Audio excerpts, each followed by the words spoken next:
Welcome back to Walsall Fan TV. Today we're going to be talking about the League Two playoffs. And when we're talking about such things, the guy we want is Gabriel Sutton. Hi, Gabriel. Hi, Simon. Good to be on. How are you, mate? Good to have you back with us. Now, as for anybody that doesn't know Gabriel, he is the knowledge. Anything League One, League Two, and and Championship as well, possibly. Yeah. When you say I'm the knowledge, it's like I know where you live. He's certainly got a very in-depth knowledge on all the teams. Obviously, as a Walsall fan, I'm sort of get the knowledge on Walsall, but and we look at the opposition teams to a degree, but Gabriel knows them in depth. So, Salford, Stockport, Bradford, Carlisle, and Mansfield. Oops, no, Mansfield didn't make it. That was a shame. You're running out of rivals, mate. You used to have a rival with West Brom. Now you're hoping Mansfield miss out on the League Two playoffs. Yeah, well, Mansfield, of course, the annoyance with Mansfield is the play-up they did with Danny Johnson, of course. Yeah. He did very well for Walsall, and then they wouldn't let him stay with us, took him back. And now he's been released.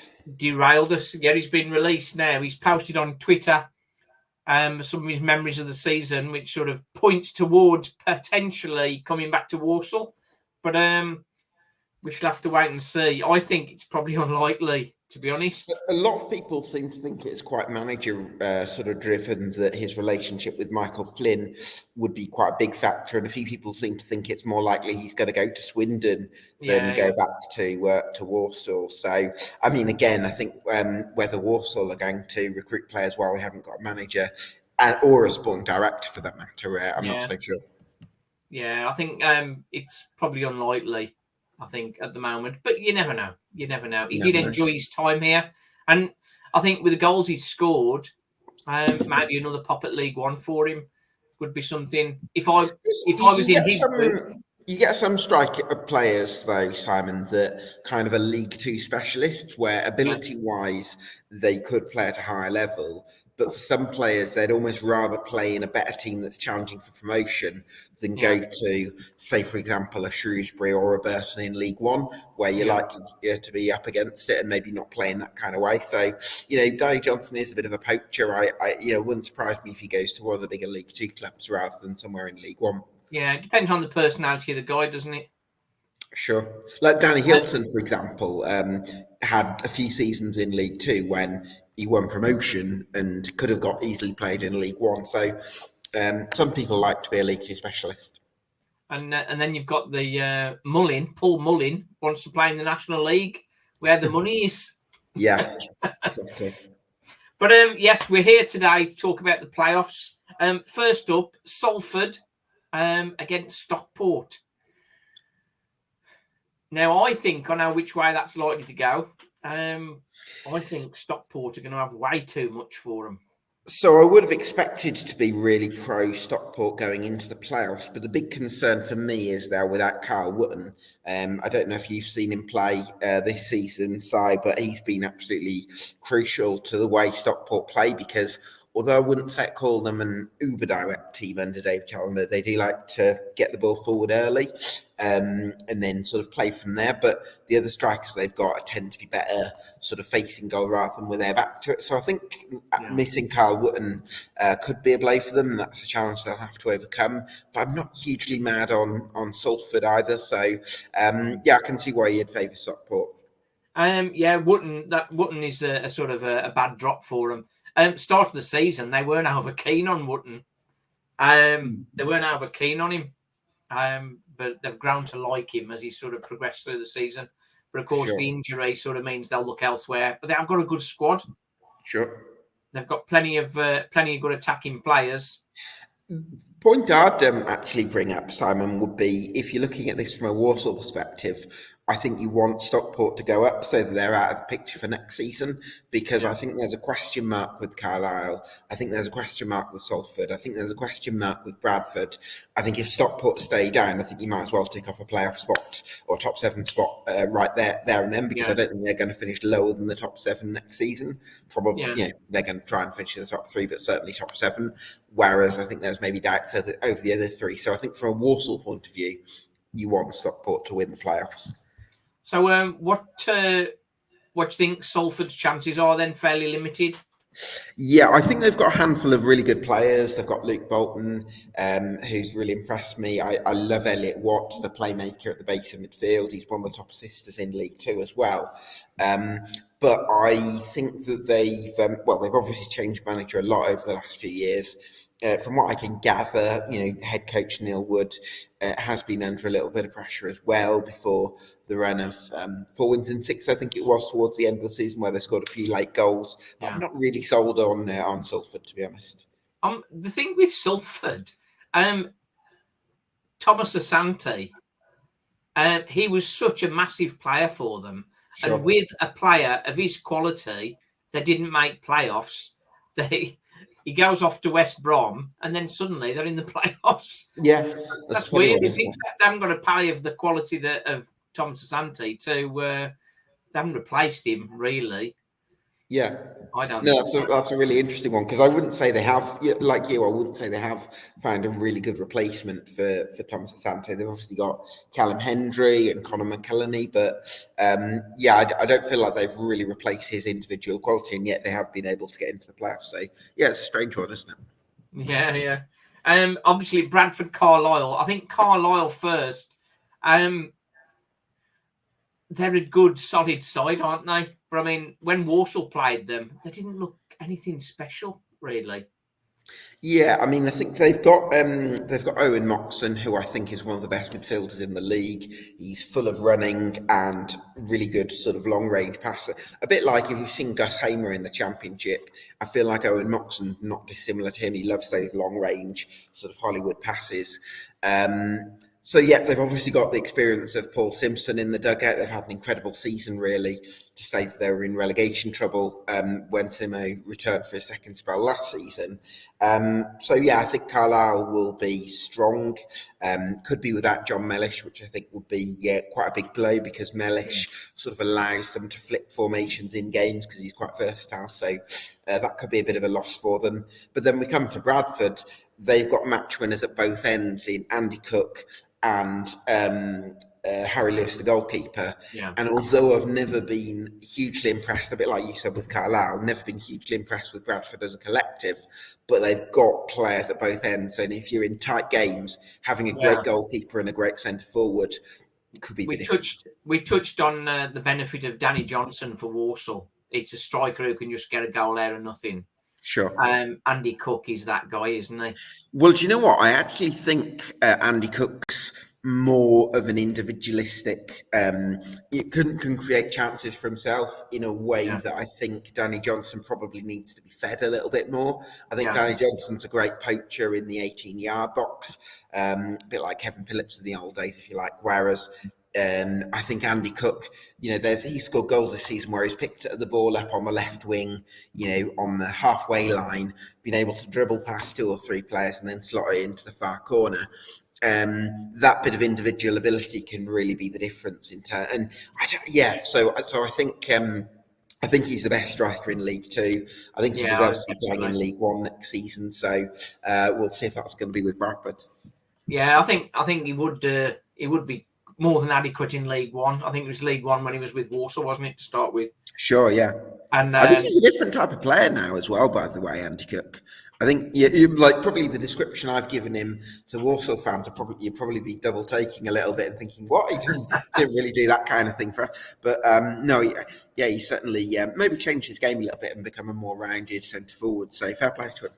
He certainly knows how to put the ball in the net, and that's the all-important one. And Mark Hughes, the manager, obviously having that kind of experience and that kind of knowledge in the dugout is going to be a big help. It is, but I also look at someone like Dave Challoner, who's actually won more promotions at a lower level. Mark Hughes has had a more high-profile career, but I think because he was such a famous elite footballer in the 80s and 90s, was it? Yeah.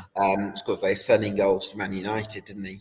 Yeah. It meant that it probably became a little bit easier for him to get jobs at the start of his career, possibly in a similar level to your Steven Gerrards or your Frank Lampards, where the first job they get is pretty favourable. I feel like Mark Hughes at the start of his managerial career had a similar thing. Whereas you look at someone like Dave Chalner, who started his career at Colwyn Bay, and then worked his way up there. AFC failed for a number of years, wasn't he? And then Hartlepool, and then Stockport. And he's been a serial promotion winner in the non-league scene. Hasn't done it in the EFL yet. But do you know what?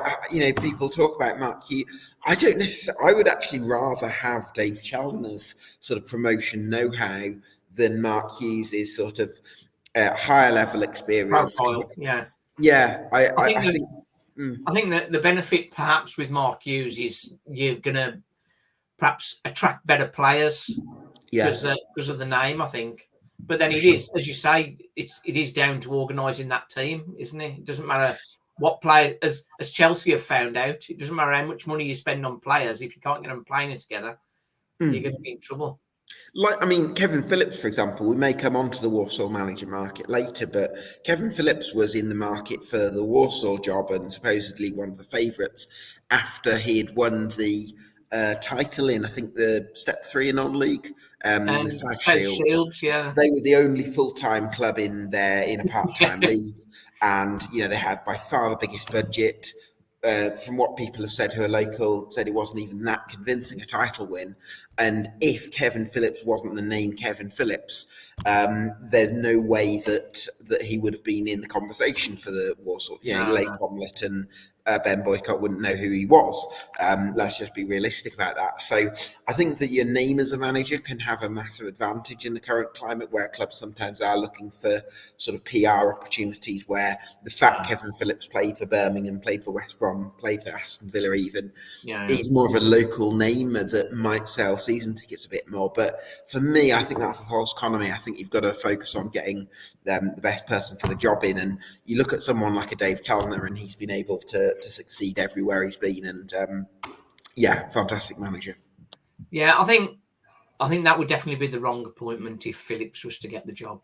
As you say, South Shields, the headline, they won the league by 12 points, but with all the details, they had a much bigger budget. They're the only full timers in there, as you've said, and he didn't look at developing any youth players or anything like that. He wasn't interested in the development of the club.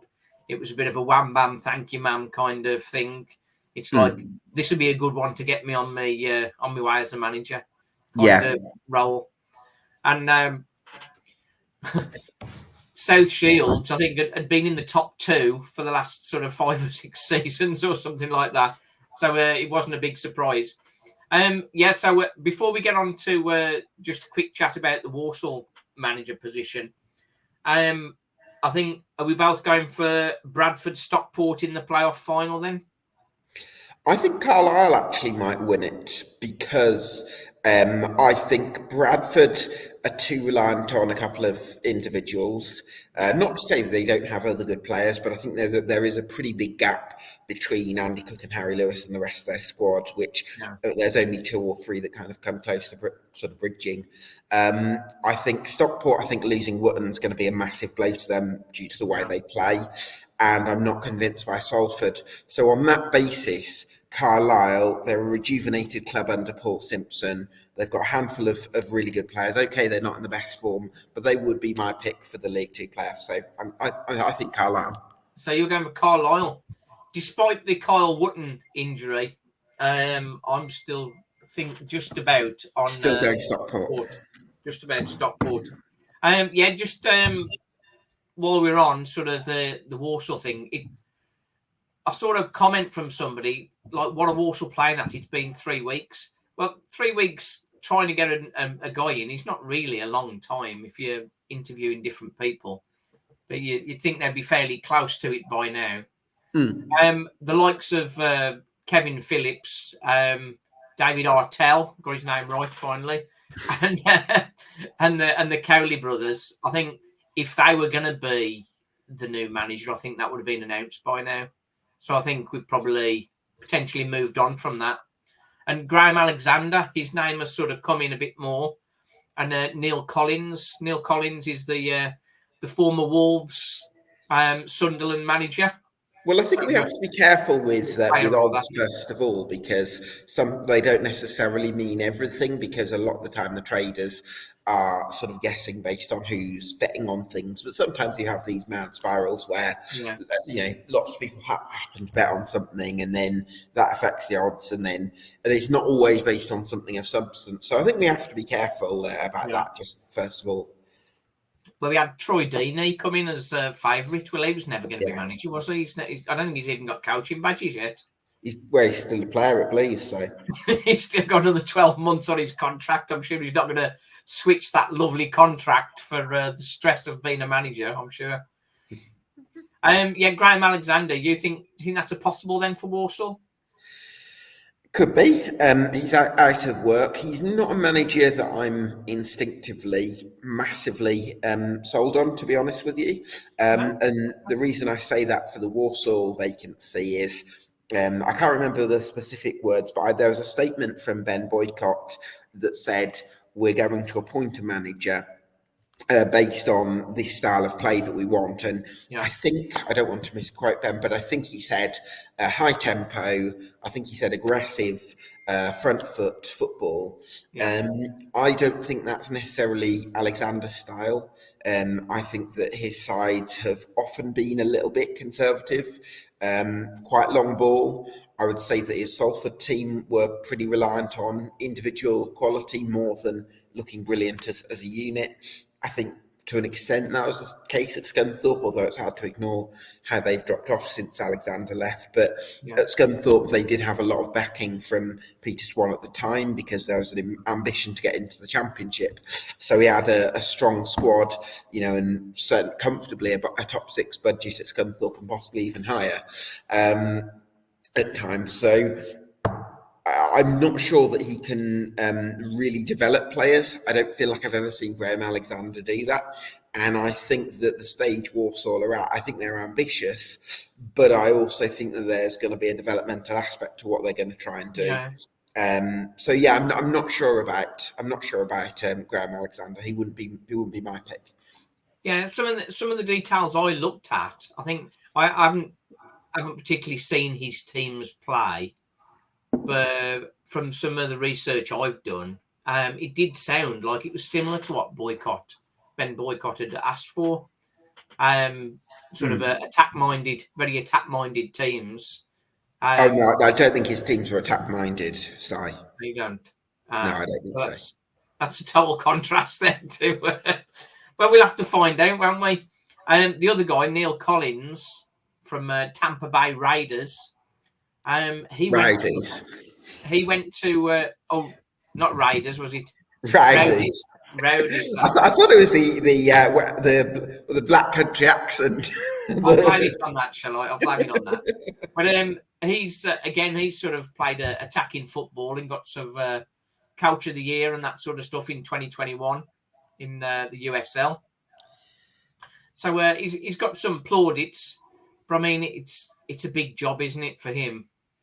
Yeah, to be honest with you, I've not had the chance to do any due diligence on Neil Collins, so I don't feel like he's someone that I could really comment on at this stage, and probably need to have a little look into the work that he's done, and maybe speak to some people who've sort of worked with him or seen his work. But it's difficult for me to comment. But I suppose if I'm going to say one thing, I would say I like the fact that the club have, at least if it is Neil Collins, I would like that the club have sort of shown the vision to look outside the domestic market and go for a left field appointment. Whereas you look, for example, at Tranmere appointing Ian Dawes, who was assistant to Mickey Mellon. I look at Port Vale appointing Andy Crosby, who's assistant to Darryl Clark, and it all feels a little bit close to home. And I think Walsall had a stint. Yeah, I think Walsall had a stint like this a few years ago, towards the end of the sort of Bonser regime, where it was like you seem to appoint managers who were in the contacts book. So it was like Okay, we appointed Dean Smith, who's the youth coach, was he beforehand? That's right, yeah. In around 2010. And okay, that worked out. But then you go to, let's appoint the physio, John Whitney. Let's appoint the club legend, Dean Keats. And it just feels like it's a bit too obvious. It's a bit too in front of you. Yeah. And I think when you make appointments like that, you're almost suspicious about the sort of the research that's been done behind them, as opposed to, he knows the players, he knows the club. Let's go for that. How much effort have they gone into? Yeah. It's not a great recruitment process. So if it is Neil Collins, obviously you sort of caveat this by saying I need to look into him a little bit and what kind of manager he is. But I like the club that are looking to look outside the box, because I think that's what the best clubs in the EFL, the most successful clubs, are going to be prepared to do.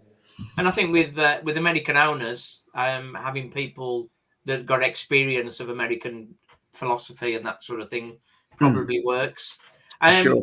And do you know what? I'd just like to make this point as well, Si, that I really like how Ben Boycott has come across. In fact, I have actually spoken to one or two people who have been interviewing for the job, and they've sort of said that Boycott comes across really well when they've sort of interviewed for the job as well. I think even when he first came into the club, he sort of kept... So we compare him with the Crawley owners, the crypto lot, Preston Johnson, for example. Wagme, exactly. When Preston Johnson became Crawley co-owner, he turned up at the press conference with like a sort of white T-shirt with sort of Mr. Blobby on it, and it's just like, it's not a good impression. You look at Ben Boycott's first press conference, and he wore a suit with a red tie, club sort of theme, if you like. Came across, spoke so well, gave the impression that he really understood the importance of what he was taking over. And when results don't quite go exactly as you thought, Walsall have had a disappointing season, so let's be honest about it. I think that if I was a fan, I would find that much easier to take if I felt like there are lessons being taken, and the kind of honesty and transparency that Ben Boycott showed in his statement. I think that respects the fans, because if you're willing to pay for a season ticket in tough economic climate, you deserve the respect of honesty and accountability. I think Ben Boycott's offering that, and I think Walsall have the right leadership at the helm. Yeah, I think generally with a lot of fans, I think when you're winning, everybody's happy, and when you're losing, everybody's sad, sort of thing, and angry. But yeah, having somebody there you can respect is a good helping hand.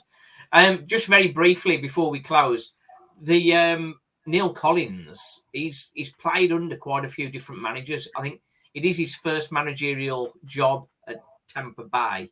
Did he play under Mick McCarthy at Wolves, possibly? Yeah, he got on very well with Mick McCarthy. He played under him at Sunderland and at Wolves.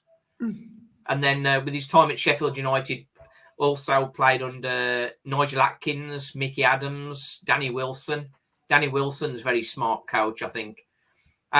Also under Nigel Clough, but he fell out with Nigel Clough, which is no surprise. I think he falls out with a lot of people, doesn't he? Interesting. And then he's got experience of promotions with Sunderland and Wolves as well. So there's some confidence in there that he's been around it, and he's got some knowledge in there. I think if it was somebody who was if it was an American guy coming over here, that would ring alarm bells in some respects. The fact that he's got a good history with the AFL.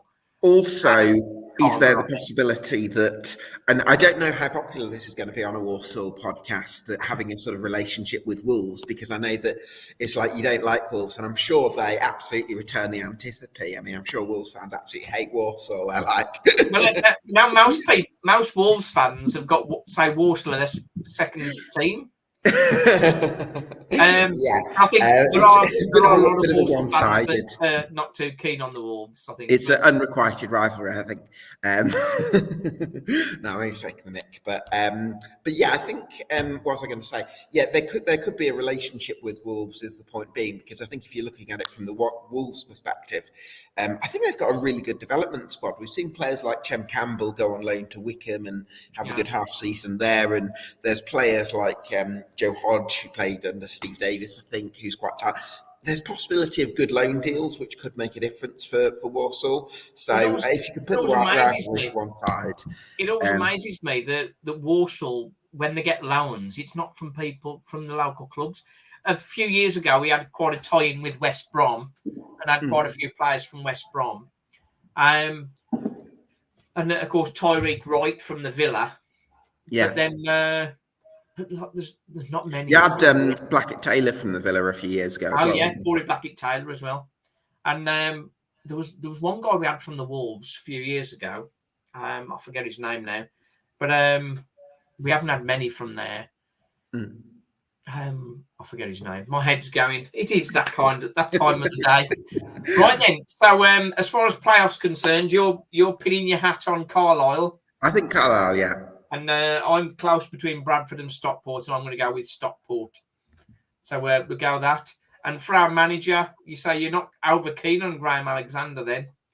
I'm not keen on... Neil Collins is perhaps the favourite for a lot of reasons. Like his name wouldn't have just come into things for no reason. Sure. So I don't think that's it. He's still at Tampa Bay, so he's not out of work. So for him to suddenly come into the odds, there's obviously something in it. So that could be the one. Right then, that was a good little catch up. We'll have you on again and beat on our podcast, our Join the Pain podcast that we're just kicking off. Can you, to finish off, Simon, can you teach me how to do the Join the Pain sequence? The Join the Pain. Join the Pain. That's it. Join the Pain. That's it. Join the Pain. Okay. I think as all football fans are fully aware of the torture and the joy of football. Nice one. Thanks for cheers, Si. Gabriel. Nice one. Cheers, Manny. Thanks very much. Thanks for watching, everybody. Like, subscribe, join the journey. Cheers.